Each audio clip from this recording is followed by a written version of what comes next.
Hello, everyone. Guillermo, do you want to say something so we know we can hear you well? I can, yeah. We can hear you great. All good. Awesome. Okay, all great. Good. Okay, so just a quick intro to this panel. It was originally going to actually have someone from Parallel Finance. We were going to talk a little bit more generally about like DeFi, but they weren't able to make it this time around. So today we have Shumo, who you just heard from Manta, and Guillermo. Guillermo, do you want to tell us a little bit about yourself? Yeah, I guess a quick TLDR is, hi, I'm a Stanford PhD. My PhD is not in ZK or really anything related to ZK. It's actually in optimization physics. But it turns out that every once in a while, I can come up with a problem that actually happens to touch the zero knowledge side of it. So we've essentially done some work on privacy and DeFi and all of these things, like differential privacy and possibility results of privacy and all of this stuff. And I guess in the not so far future, I'll be head of research at Bain Capital's new crypto fund, Cool. which is soon to be announced. TM. Yay! That's why I didn't want to announce you. I keep letting you announce you until we know that it's public. until it's all cool. Yeah. Fair. But yeah, one of the questions I want to start this off. So I do have what I want to do with this session is basically explore privacy and DeFi type concepts. But before I do that, I actually wanted to ask you, Shumo, something, because I remember like when we first heard about Manta was presented as a privacy AMM, but what you just presented to me looked more like a shielded area. So can you just tell me, like, are you still an AMM? I think we are going to be MM. I think first TLDR, right? So I think we basically there is a little bit roadmap switch. Okay. Basically, we already built the shielded payment part, right?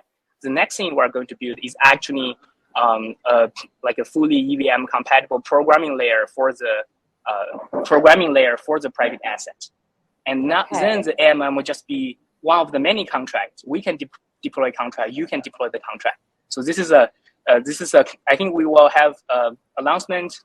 Once we basically already finished the design, but we're actually holding the announcement date. But please keep following us. We are committed to bring you the privacy AMM. Okay. But it will be the part of the bigger project. Yeah. But it sounds like it's still part of the work that you're doing, like in understanding these and navigating them. Indeed. I think so. So why don't we spend a little bit of time though talking about if it was easy, everyone would do it. What is the actual challenge of private AMMs in general? Guillermo, I feel like you've done like some papers where you talked about some of these problems, but maybe you can share with us, like, why is it hard? Yeah. So I guess I hope none of you follow me on Twitter, but if you do, you've probably seen this tweet. I do. Oh, I'm so sorry. I'm just apologizing in advance. It's probably bad for your health. But the hard thing about any kind of general private application is that global state, like having global state is really hard because global state leaks like something about the underlying things that's supposed to be private. So the special case, so CFMMs is a very, very special case where the global state, literally just knowing things like very basic stuff, like knowing the marginal price of a token, right, in a CFMM actually turns out to be enough to leak the entire underlying state. Right? So it's enough to leak the reserves. This is some result that we actually inspired by Anna originally. I think you're acknowledged in the paper, if I recall correctly, where we essentially show that you solve some cute little nonlinear system of equations, and immediately you get the reserves out, given just the prices of the assets in the CFMM. So in general, right, it's very hard to make full privacy guarantees about things that rely on global state. And you can often say something like, hey, look, statistically, like we can know a little bit more information that gets leaked about the underlying transaction. In CFMMs, it turns out there's like a very explicit, simple form for what that is. And it's in fact, I can recover the entire state of the CFMM, given just the prices. And I guess, I can provide a link to the paper once. So that's the big challenge. And this is true of any global application that really interacts with global state in a non-trivial way. But it is like CFM is just like a really clear example where you can just like just the basic stuff that you need to know to be able to interact with it is enough to reconstruct the entire thing. Yeah, I want to add a little bit, right? So for example, in our AMM design, I think we actually know, I hope I pronounce your name right, Guillermo's result. When we first designed, I think basically the root problem is on the AMM scheme itself, right? Also, it's about the usability. For example, when people want to trade, right, it's very hard to ask people to trade without knowing the price. And because the public ledger's nature, the price have to be kind of public unless you have like a really, really fancy crypto. I don't even know how to do that, right? So, but here, so for the MetaSwap design, right, we're still committed to that design. It actually, the privacy guarantee, if you read our paper, the privacy guarantee is very clear. We don't provide any protections on the not leaking the price. We are actually provide the protections of not leaking your identity. Basically, you can think of after shielded transfer, your identity will be shielded by the ZKP, despite the price is getting leaked. So this is so basically, I mean, there are kind of theoretical more advanced designs like ZKV, right? They can provide you better protections in terms of the price leakage. But I think we're trying to make a trade-off here, right? Basically, ZKV's design is pretty complicated. Probably one day people are going to actually fully implement that. But for us, basically, we want to provide like a AMM style that it's kind of like a bulletproof design of the of actually AMM actually works in the real world, and then provides you a protection of the privacy leakage of your identities. Also, I just want to say we actually have a full security proofs of reduction-based security proofs of privacy for the exact privacy we're trying to protect. Is that still the work that you're doing though, or have you kind of pivoted? Like you sort of mentioned that you're sort of switched up your design. Does your AMM still? Yeah, exactly the same design. It is. So it's focused mostly on ID privacy, but not on amount or price. Yeah, basically you can think of the fungible token layer is private. Also just want to say we didn't pivot. We just try to generalize the thing. So for example, you can write a sovereignty contract to manipulate the thing. We don't have to be the only player to deploy the AMM. Basically, we're kind of building a platform right now. Yeah. Okay. So yeah, this is similar in spirit to I believe Flax by Wei Dai. If you've heard of it, I can link the paper as well. Yeah. I read the paper. Is distinguishing between two things. It's anonymity and like true privacy, right? So anonymity is absolutely, that's easy to keep, and you guys have absolutely done it, right? Assuming that hardness holds, of course, but whatever. We assume that anyways. Right. But yeah, the price is always fundamentally leaked, and that's you can't essentially no one knows how to do this in a way that doesn't really result in us. There's some interesting ideas around how to kind of mitigate this. For example, Penumbra has one idea, which is I think there's like a Pareto optimal curve of like economic efficiency and like privacy, and I think it's like on the economic, or sorry, on the I guess the bottom right in this case of the Pareto optimal curve, but this is a very different trade-off. So right. I think yourself has a paper for adding some differential privacy into this realm, right? So actually, this is a very interesting design. I think could be some I think could be practical if someone really drill deep into that.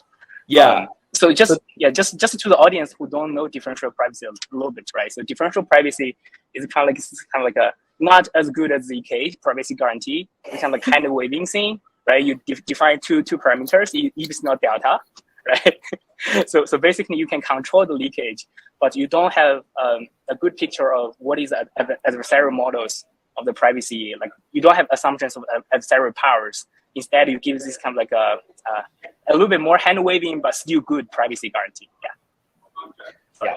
Please. So the idea is essentially you can then this gives you this method of differential privacy essentially does stuff like add noise to the price in order for people not be able to reconstruct it.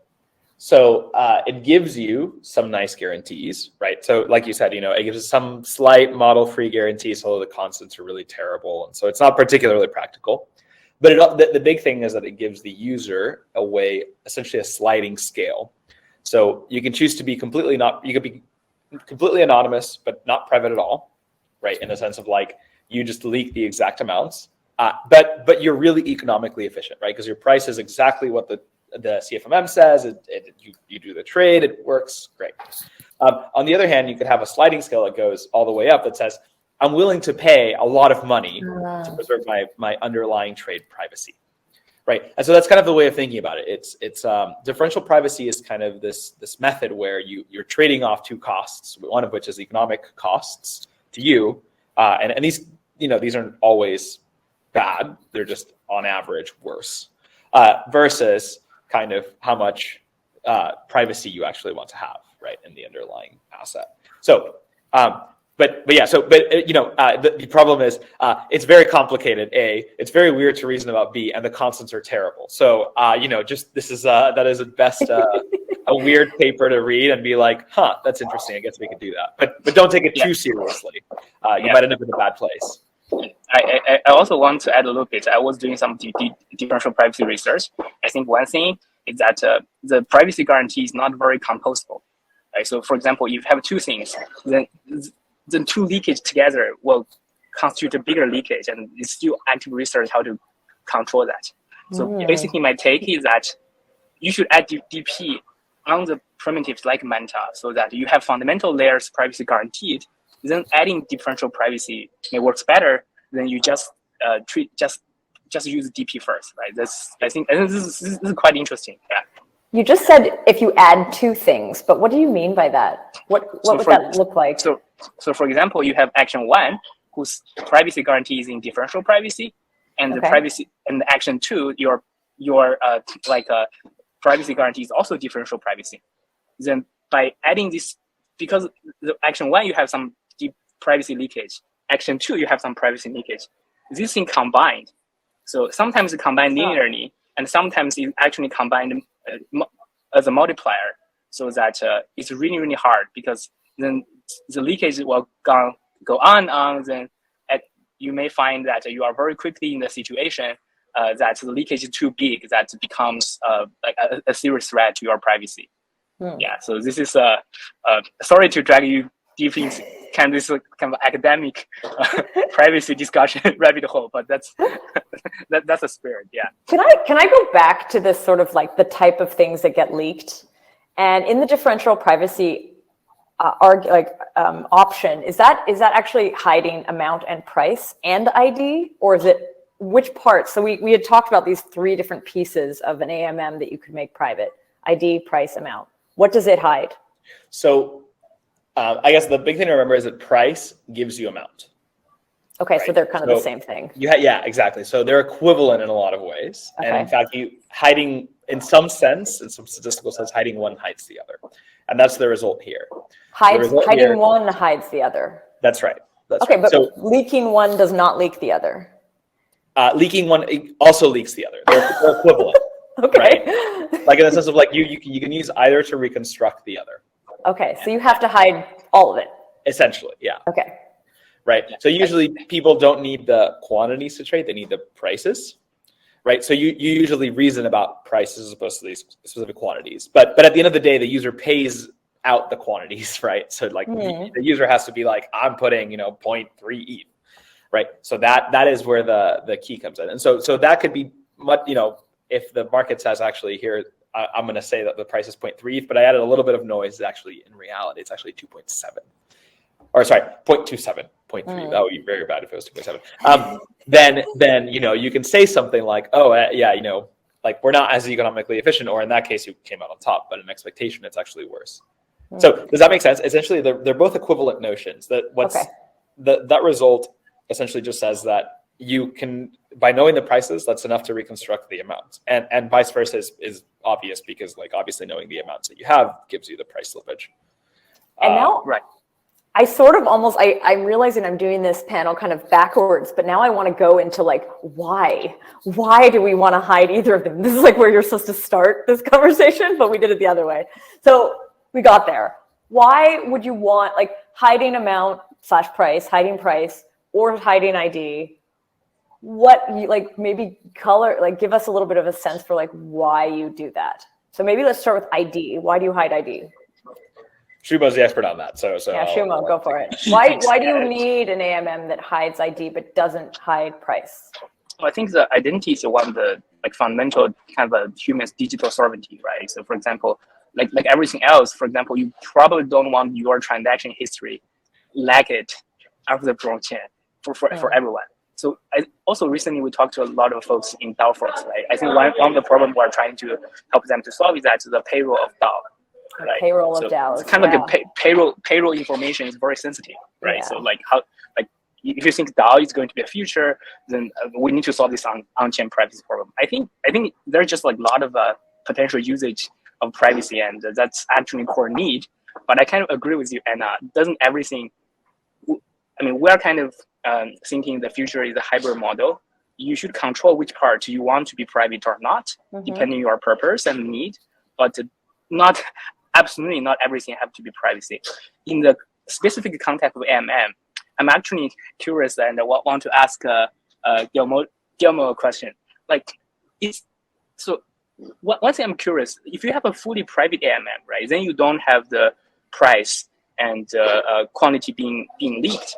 Then I feel like kind of a liquidity discovery is kind of like a market arbitrage could be an interesting problem too, right? Because the kind of the essence of the AMM is that, hey, like we have a free market, so that different people arbitrage, and the balance, the price and the balance curve will eventually be there, right? So that's actually very, very interesting. Yeah.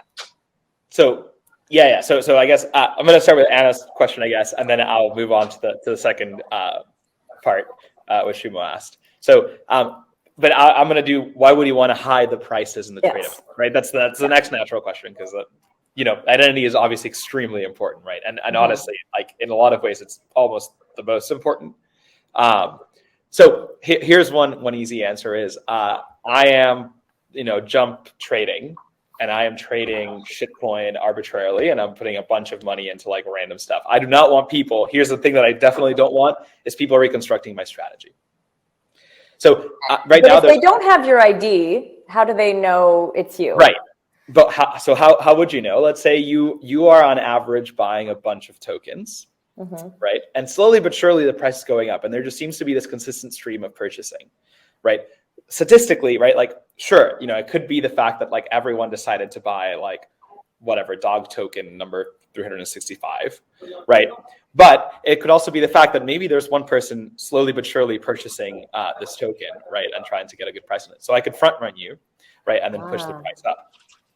So this is why you do things like whatever time-weighted average pricing and things like that. This is why like large orders sometimes get chunked into smaller blocks, and you do them slowly but surely. But statistically speaking, right, like you're still leaking information about what you're doing, even if you do it slowly over a good amount of time. So this is a huge thing. Like in high frequency trading, this is a massive thing, is like trying to discover the other person's playbook and then trying to play against that. So this is weird cat and mouse game.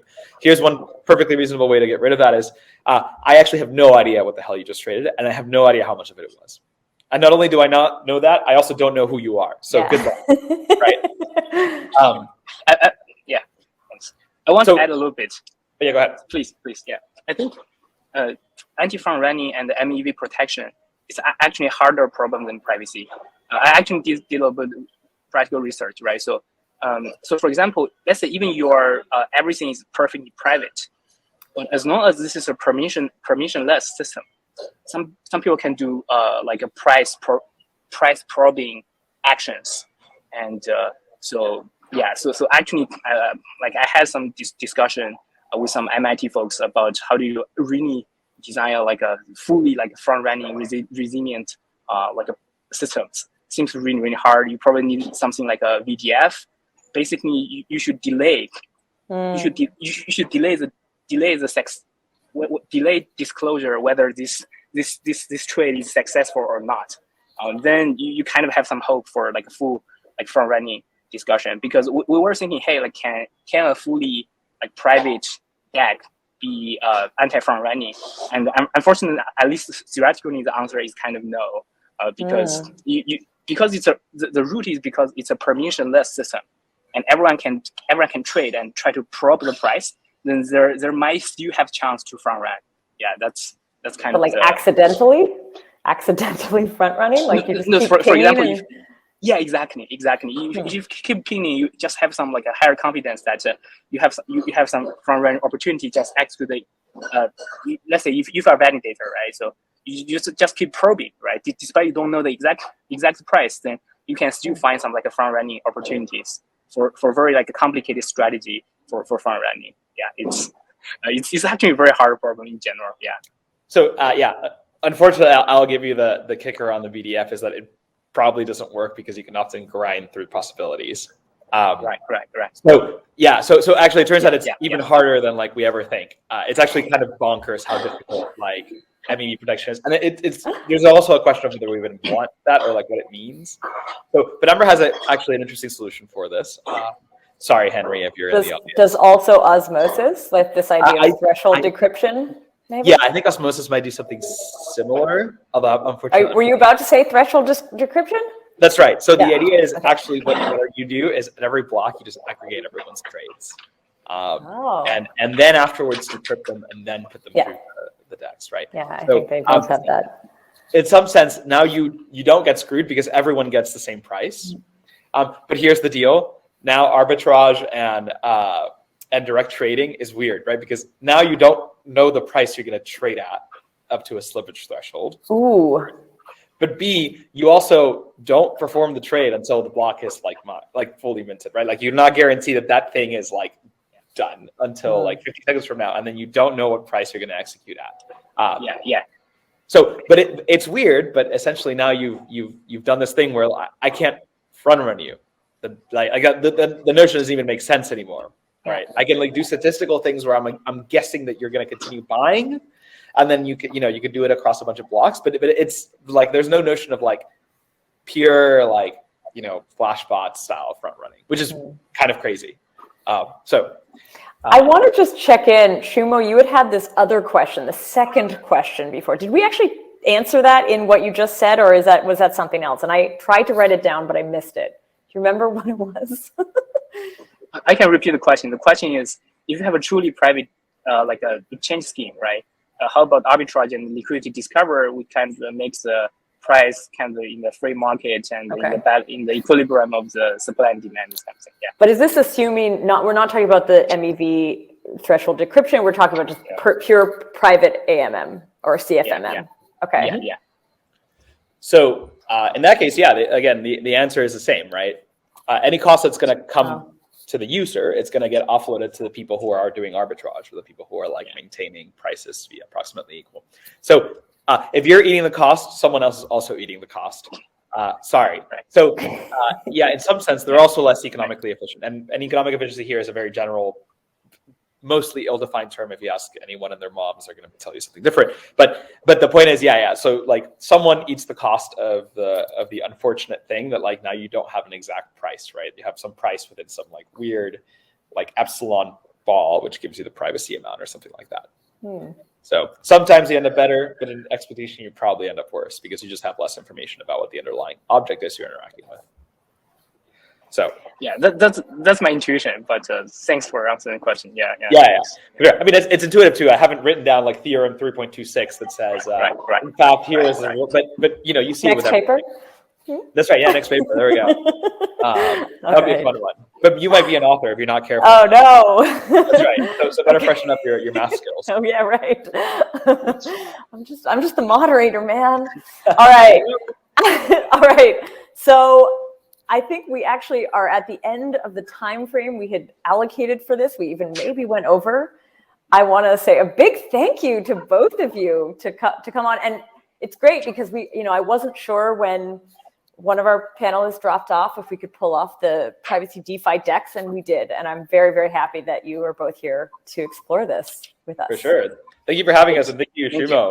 Yeah. Thank you. Yeah. Cool. Bye.